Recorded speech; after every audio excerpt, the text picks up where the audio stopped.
Doctor Abu Abdullah साहब, ओ doctor साहब कहाँ क्या आप यकीन करेंगे कि एक अरबपति अरबी शेख जो जन्म से मुस्लिम है, दुनिया के सबसे कट्टरपंथी क्षेत्रों में पले बड़े हैं, वही शख्स आज खुलेआम भगवा ओढ़कर हिंदू संतों का चरण स्पर्श करता है। सोचिए, दुबई की चमचमाती गगनचुंबी इमारतों के बीच एक ऐसा पल जब पूरा माहौल थम जाता है और एक मुस्लिम शेख हाथ जोड़कर हिंदू कथा में बैठा है। यह सिर्फ खबर नहीं, एक मौन क्रांति है। और सबसे डराने वाली बात यह है कि कट्टरपंथी चाहकर भी इसे रोक नहीं पा रहे। इस वीडियो में हम सिर्फ एक कहानी नहीं दिखाने वाले, बल्कि वह सच खोलने वाले हैं जिसे सुनकर आपका दिमाग खुद पूछेगा, आखिर ऐसा क्या है सनातन में जिसे अपनाने से एक शक्तिशाली अरब शेख भी नहीं डरता। इस वीडियो का उद्देश्य साफ है, आपको यह समझाना कि क्यों दुबई का एक बड़ा मुस्लिम व्यापारी आज हिंदू संतों को बुला रहा है, उनसे आशीर्वाद ले रहा है, और क्यों कट्टरपंथी उसे रोकने में नाकाम हो चुके हैं। जरा आंखें बंद करके सोचें, दुबई एयरपोर्ट पर रोल्स रॉयस खड़ी है। दरवाजा कोई अरब शेख नहीं, बल्कि वही शेख खोल रहा है एक हिंदू संत के लिए। कैमरों की फ्लैश चमक रही है और उसी पल पूरी दुनिया के कट्टरपंथियों का कलेजा हिल जाता है। और यही तो इस कहानी की जड़ है। ये सिर्फ उनकी भक्ति नहीं, बल्कि एक संदेश है कि सनातन का प्रभाव अब वहां तक पहुंच चुका है जहां इसकी कल्पना भी नहीं थी। अब वादा यह है, अगर आप ये वीडियो अंत तक देखेंगे तो आपको समझ आएगा कि एक अकेला शेख कैसे पूरे इस्लामी जगत की सोच को चुनौती दे रहा है और क्यों यह आने वाले समय की सबसे बड़ी आध्यात्मिक कहानी बन सकती है। कहानी अभी शुरू हुई है और अब पीछे मुड़कर नहीं देखना। चलिए दोस्तों, जरा जल्दी से कमेंट करके बताइए ये वीडियो आपको कैसे मिला। क्या आपने इसे खुद सर्च किया था या ये अचानक आपकी स्क्रीन पर आ गया और आपने क्लिक कर दिया? सच सच बताइए, क्योंकि हमें भी जानना है कि आखिर यूट्यूब आज हमारे सनातन धर्म की ये आवाज आप तक कैसे पहुंचा रहा है। और हाँ, अगर आप सच में एक सच्चे हिंदू हैं तो अभी के अभी चैनल को सब्सक्राइब कर लीजिए ताकि आने वाली हर एक वीडियो सबसे पहले आपको मिले। वीडियो को लाइक करना मत भूलना ताकि दुनिया को दिखाया जा सके कि सनातन की शक्ति अभी जिंदा है। तो चलिए बिना वक्त गंवाए बढ़ते हैं वीडियो में आगे।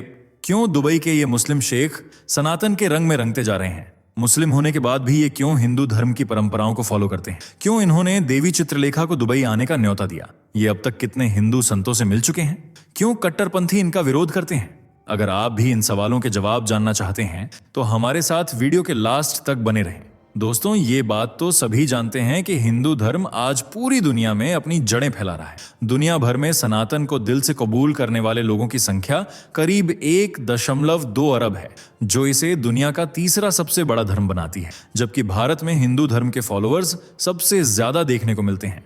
जी हां, अपने भारत में हिंदुओं की संख्या करीब 69% है, जो वैश्विक हिंदू आबादी का लगभग 94% है। इसी वजह से भारत को देवों की भूमि कहा जाता है, जहां 6,50,000 से 10 लाख के बीच मंदिर मौजूद हैं, जो लोगों की आस्था को बढ़ाने का काम करते हैं। सिर्फ भारत ही नहीं, बल्कि अब तो कट्टरपंथियों से भरे मुस्लिम देशों में भी सनातन का प्रभाव बढ़ रहा है। जी हां, बांग्लादेश, पाकिस्तान, इंडोनेशिया और कुवैत जैसे मुस्लिम बहुल देशों में हिंदू आबादी बढ़ रही है और लोग अपना मूल धर्म छोड़कर सनातन के रंग में रंगते जा रहे हैं, क्योंकि उन्हें पता चल चुका है कि पूरी दुनिया में सनातन ही एक ऐसा धर्म है जो किसी तरह की कोई पाबंदी नहीं लगाता। न तो महिलाओं को बुर्का पहनने के लिए फोर्स किया जाता है और न ही घर की चारदीवारी में कैद रहने को, बल्कि सनातन में तो महिलाओं को देवी का रूप माना जाता है।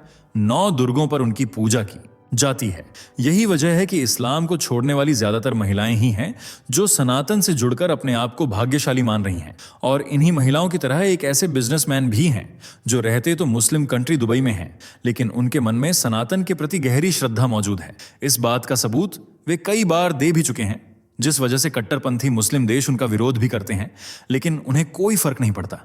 वैसे तो आप समझ ही गए होंगे कि हम किस शख्स की बात कर रहे हैं। जी हां, सही समझे, हम बात कर रहे हैं दुबई के प्रतिष्ठित लोगों में से एक डॉक्टर बू अब्दुल्लाह की, जिनका पूरा नाम याकूब मौसा मोहम्मद हुसैन अलमाज़मी है। ये मुस्लिम धर्म से ताल्लुक रखते हैं, लेकिन उसके बावजूद बू अब्दुल्लाह के दिल में सनातन बसता है। इन्होंने कुछ ऐसा कर दिखाया है कि कट्टरपंथियों के मुंह पर ताला लग गया है। लेकिन वो क्या है, ये जानने से पहले हम थोड़ा बू अब्दुल्लाह के बारे में जान लेते हैं। बू अब्दुल्लाह का जन्म 19 अक्टूबर सन 1979 को दुबई, संयुक्त अरब अमीरात में एक मुस्लिम फैमिली में हुआ था, जहां अब्दुल्लाह के माता पिता ने उन्हें शुरू से ही मुस्लिम परंपराओं को फॉलो करना सिखाया। साथ ही उनका एडमिशन एक आर्मी स्कूल में करा दिया, जहां से अब्दुल्लाह ने शुरुआती पढ़ाई पूरी की। स्कूल में उन्होंने न केवल अनुशासन सीखा, बल्कि सॉफ्ट स्किल और लीडरशिप एबिलिटीज भी विकसित की। पढ़ाई पूरी करने के बाद वे अजमान नगर पालिका और योजना विभाग में शामिल हो गए, जहां उन्होंने 8 सालों तक लगन से काम किया और अपने करियर को तेजी से आगे बढ़ाया। बस फिर क्या था, थोड़े ही समय में वे सीनियर मैनेजर के पद पर नियुक्त हो गए। इस पोस्ट को अब्दुल्लाह ने काफी अच्छे से संभाला और उन्हें पहचान मिलना शुरू हो गई। हालांकि उन्हें यह भी पता था कि वे और भी बहुत कुछ हासिल कर सकते हैं, इसलिए उन्होंने सन 2005 में अपनी खुद की बू अब्दुल्ला ग्रुप ऑफ कंपनी स्थापित की। अपने ज्ञान को बढ़ाने और ग्राहकों को बेहतरीन सेवाएं देने के लिए डिटॉक्टी बू अब्दुल्लाह ने कानून की डिग्री भी हासिल की।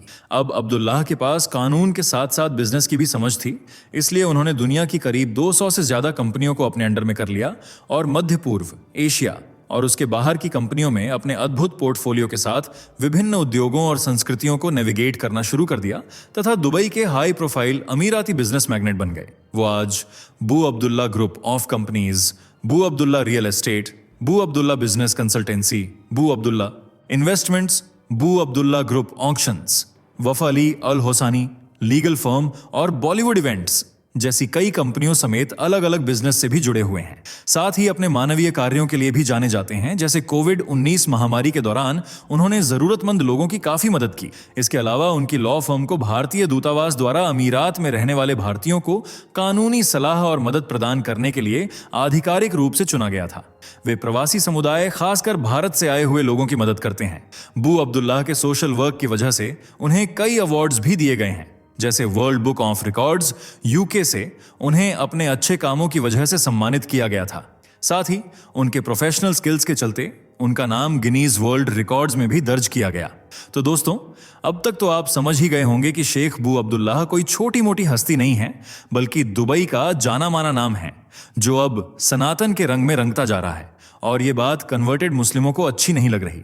इसी वजह से वे भर भर कर बू अब्दुल्लाह के खिलाफ कमेंट करते हैं, पर उन्हें कोई फर्क नहीं पड़ता, बल्कि वे तो हिंदू संतों से मिलते हैं और उन्हें दुबई में इनवाइट भी करते हैं, जिसका जीता जागता सबूत हैं धीरेंद्र शास्त्री, जो बागेश्वर धाम के पीठाधीश्वर हैं और सनातन को आगे बढ़ाने के लिए हमेशा ही हिंदुओं को जागरूक करते रहते हैं।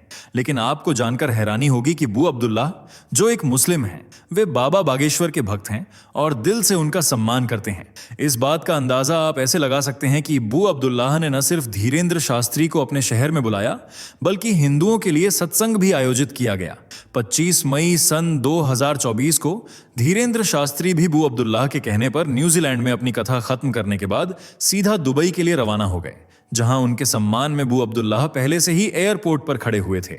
और जैसे ही बाबा बागेश्वर आए, उन्होंने फूल बरसाकर उनका स्वागत किया, साथ ही उन्हें गले भी लगाया और फिर अपनी ही कार रोल्स रॉयस में बैठाकर ले गए। जिसके बाद करीब 3 दिन तक बाबा बागेश्वर दुबई में रुके और बू अब्दुल्लाह के कहने पर हिंदुओं के लिए सत्संग भी किया, जिसमें मुस्लिम लोग भी शामिल हुए।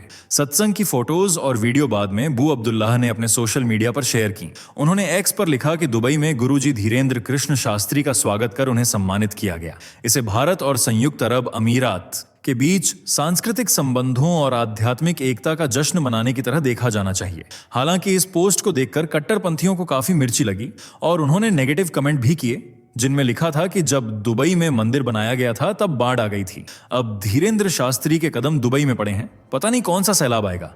पर बू अब्दुल्लाह ने किसी की बात पर गौर नहीं किया, बल्कि एक बार फिर ऐसा बम फोड़ा कि कन्वर्टेड मुस्लिम देखते रह गए। उन्होंने अप्रैल 2025 में अनिरुद्धाचार्य महाराज को दुबई आने का न्योता भेजा। जी हां, वही अनिरुद्धाचार्य जो एक प्रसिद्ध कथावाचक और भागवताचार्य हैं और मथुरा वृंदावन क्षेत्र से ताल्लुक रखते हैं। उनका असली नाम अनिरुद्ध कुमार मिश्रा है, जो हमेशा अपने बयानों की वजह से सुर्खियों में बने रहते हैं। जैसे हाल ही में उनका एक वीडियो वायरल हुआ, जिसमें उन्होंने महिलाओं के चरित्र पर टिप्पणी की। इस बयान के बाद सोशल मीडिया पर उन्हें भारी विरोध का सामना करना पड़ा और महिला संगठनों ने भी नाराजगी जताई। पर अनिरुद्धाचार्य ने अपने बयान के लिए माफी मांगी और महिलाओं को अपनी सफाई भी दी। लेकिन इसके बावजूद भी अनिरुद्धाचार्य की फैन फॉलोइंग कम नहीं हुई। वे न सिर्फ एक धार्मिक वक्ता हैं, बल्कि सोशल मीडिया पर भी बड़ी संख्या में फॉलो किए जाते हैं। उनकी कथाओं में भीड़ उमड़ती है और उनका प्रभाव आम श्रद्धालुओं से लेकर युवाओं तक में है। और उस लिस्ट में बू अब्दुल्लाह का नाम भी शामिल है, जिन्होंने अनिरुद्धाचार्य को दुबई आने के लिए कहा और उन्होंने खुशी खुशी उनका न्योता स्वीकार कर लिया और अपने परिवार के साथ दुबई पहुंच गए, जहां अबू अब्दुल्लाह ने उनका दिल खोलकर स्वागत किया और भागवत कथा का दिव्य आयोजन करवाया, जहां अनिरुद्धाचार्य ने इतनी खूबसूरती से श्रीमद् भागवत कथा सुनाई कि हर कोई बस कृष्ण भक्ति में खो गया और दुबई, जो एक मुस्लिम कंट्री है, वह हिंदू रंग में रंग गई। इस बात का जिक्र अनिरुद्धाचार्य ने भी सोशल मीडिया प्लेटफॉर्म पर किया था। वहीं अबू अब्दुल्लाह ने इस मुलाकात को सम्मानजनक बताया और अनिरुद्धाचार्य जी की कथा कहने की शैली की प्रशंसा की। इन दो संतों के अलावा अबू अब्दुल्लाह और भी कई संतों को दुबई बुला चुके हैं। वे उन्हें लेने के लिए खुद एयरपोर्ट पर जाते हैं और फिर हिंदुओं के लिए कथा करवाते हैं। साथ ही खुद भी हाथ जोड़कर कथा में शामिल होते हैं और भगवा रंग का कपड़ा पहनने से भी परहेज नहीं करते। जी हाँ, कई बार उन्हें फोटोज में संतों द्वारा भगवा रंग की चादर ओढ़ाते हुए देखा गया है, जिसे वे सम्मान की बात समझते हैं, जबकि कट्टरपंथी भगवा रंग से चिढ़ते हैं। इसी वजह से उन्हें काफी ट्रोल भी किया जाता है। लेकिन असली विवाद तब हुआ जब उन्होंने देवी चित्रलेखा को दुबई में बुलाया और खुद उनका स्वागत करते हुए दिखाई दिए। जी हाँ, वही देवी चित्रलेखा जो एक भारतीय आध्यात्मिक प्रवक्ता हैं और खासकर भागवत पुराण पर आधारित धार्मिक प्रवचन करती हैं। उनका कथा पढ़ने का अंदाज इतना मधुर है कि लोग बस उन्हें देखते ही रहते हैं। जय किशोरी की तरह चित्रलेखा भी सनातन को आगे बढ़ाने के लिए जानी जाती हैं और उन्हीं की तरह एकदम सिंपल कपड़े पहनती हैं। बस उनकी यही सादगी लोगों को उनके करीब ले जाती है, जिसमें एक अबू अब्दुल्लाह भी हैं, जिन्होंने देवी चित्रलेखा को न सिर्फ दुबई बुलाया बल्कि उनके हाथ से अपनी एक नई फ्रेंचाइजी का उद्घाटन भी कराया। इसका वीडियो सोशल मीडिया पर काफी वायरल हुआ था, जिसमें देवी चित्रलेखा रिबन काटते हुए नजर आ रही थीं, जबकि उनके पीछे अबू अब्दुल्लाह खड़े हुए थे। बस यह वीडियो देखकर मुस्लिम देशों समेत मुस्लिम लोग भी भड़क उठे और उन्होंने एक्स पर अबू अब्दुल्लाह के खिलाफ नेगेटिव कमेंट लिखना शुरू कर दिया, जिनमें से कई लोगों ने यह भी कहा कि अबू अब्दुल्लाह जो कुछ भी कर रहे हैं उसकी इजाजत इस्लाम नहीं देता और इसकी सजा उन्हें जरूर मिलेगी। साथ ही अबू अब्दुल्लाह ने देवी चित्रलेखा के साथ साथ विवेक बिंद्रा को भी आमंत्रित किया था, जो एक भारतीय व्यावसायिक कोच, प्रेरक वक्ता और बड़ा बिजनेस नामक कंपनी के संस्थापक और सीईओ हैं। साथ ही एक सफल बिजनेसमैन और लेखक हैं, जो अपने यूट्यूब चैनल और वीडियो के जरिए लाखों लोगों को बिजनेस स्ट्रेटजीज और लीडरशिप स्किल्स सिखाते हैं। उन्हें भी अबू अब्दुल्लाह ने देवी चित्रलेखा के साथ ही दुबई बुलाया था और एक वीडियो में वे भी दिखाई दिए। इतना ही नहीं, अबू अब्दुल्लाह के इंस्टा हैंडल पर आपको भरपूर ऐसी वीडियोस मिल जाएंगी जो सनातन का बखान करती हैं और उनमें सनातन की अच्छाइयों का जिक्र होता है। जब आप इन वीडियोस को देखेंगे ना, तो आपका दिल भी खुश हो जाएगा। जिनमें अबू अब्दुल्लाह हिंदू धर्म के प्रति अपना प्यार जाहिर करते हुए दिखते हैं, वह भी अलग अलग संतों के साथ। किसी का हाथ पकड़कर उन्हें ऑफिस तक ले जाते हैं, तो किसी के सामने हाथ जोड़कर उनका सम्मान करते हैं। वे हिंदू संतों से तो मिलते ही हैं, साथ ही पूजा वगैरह भी करवाते हैं, ताकि दुबई में रहने वाले हिंदू धर्म के लोग उनसे मिल सकें। उनके इन्हीं कामों की वजह से अबू अब्दुल्लाह को संतों से काफी प्यार भी मिलता है, जो हिंदू धर्म के नजरिए से काफी ज्यादा अहम है, क्योंकि यूएई जो एक इस्लामिक देश है, वहां इस तरह से एक मुस्लिम शेख जो दुबई के टॉप रिचेस्ट लोगों में शामिल है, का हिंदू संतों के प्रति यह सम्मान वाकई गर्व की बात है। लेकिन अगर भारत में कोई मुस्लिम ऐसा कर देता तो उसके खिलाफ मुस्लिम समुदाय के लोग नारेबाजी शुरू कर देते, यहां तक कि उसे इस्लाम से ही खारिज कर देते। तो अब वही लोग अबू अब्दुल्लाह के खिलाफ क्यों कुछ नहीं कर पा रहे हैं, जबकि हैं तो वे भी मुस्लिम ही ना। बस फर्क इतना है कि वे सनातन की अच्छाइयों को समझते हैं और जानते हैं कि हिंदू धर्म एक शांति प्रिय धर्म है, जो हमेशा सत्य और अहिंसा के मार्ग पर चलने की सलाह देता है। इसलिए आज पूरी दुनिया में सनातन का वर्चस्व बढ़ रहा है। न केवल अबू अब्दुल्लाह बल्कि हॉलीवुड एक्टर्स से लेकर बड़े बड़े मुस्लिम देश तक सनातन के मुरीद बनते जा रहे हैं। तो दोस्तों, आप अबू अब्दुल्लाह के बारे में क्या कहना चाहेंगे, कमेंट में बताएं। वीडियो को लाइक शेयर करके हमारे चैनल को सब्सक्राइब कर लें। दोस्तों, आपको स्क्रीन पर 2 और वीडियोस दिखाई दे रही हैं, जिसे देखने के लिए स्क्रीन पर क्लिक करें।